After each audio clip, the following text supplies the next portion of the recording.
Hey John, it's good to see you again. Good to see you, Sergio. Welcome back. Thank you. What an awesome trip, right? Yeah, the Automotive Logistics and Supply Chain Conference in Europe, Munich, Germany was great. The attendance was fantastic. And it was exciting just having the opportunity to get together with all the industry leaders, to learn from them and to share our perspective and to hear kind of about what the latest and greatest in terms of challenges. Pretty exciting. Yeah, there are unique challenges that they have in Europe that we don't necessarily have in the United States because of how big our country is versus how many little countries there are in Europe. Absolutely.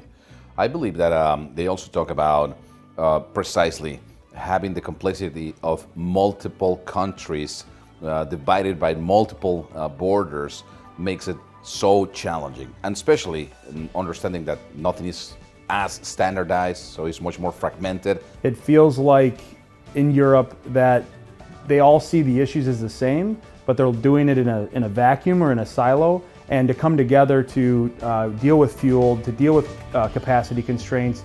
It's clear that there is a need to collaborate with each other, but also with partners like RPM. One of the common themes, and which is very well supported by the recent global survey that we put together, was of course the fuel price increase that is impacting us all globally. Yeah, based on the survey results of almost 1,000 people comprised of automakers, LSPs, and different vendors, rising fuel costs are the number one concern, and it's clear that they want to work with partners who are mindful of that, who are working on solutions and collaborating to minimize the impact that the rising fuel costs will have. Sergio, we heard you talk on the panel about the need to change, the need to really challenge the status quo, that we're not going to get out of the crisis that we're in today by just doing it the same way that we used to do it.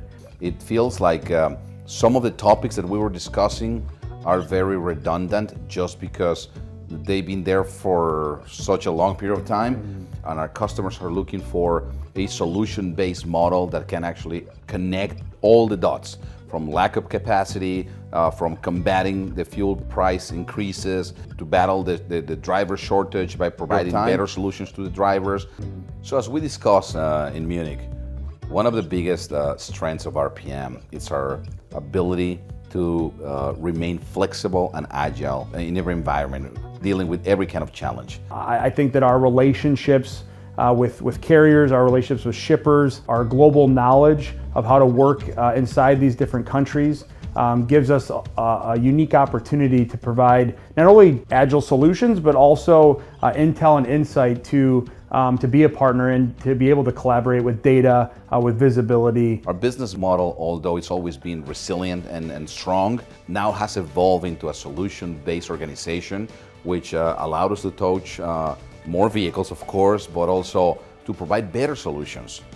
We have 5 pillars that are actually supporting the industry at large, and we can provide now in a more robust way these solutions that we always dream about. We moved almost 100,000 cars last month, and that's globally. That's not just in the US, that's in the entire world, and that's pretty cool. So the good thing, John, is that we are, as RPM, carrying tremendous momentum. Now we are on our way to Huntington Beach to finish vehicle logistics. I'm pretty excited about it. I mean, we take a lot of pride in being the global sponsor. Europe set the bar pretty high, and I have no doubt that the next one's going to be even better. Absolutely.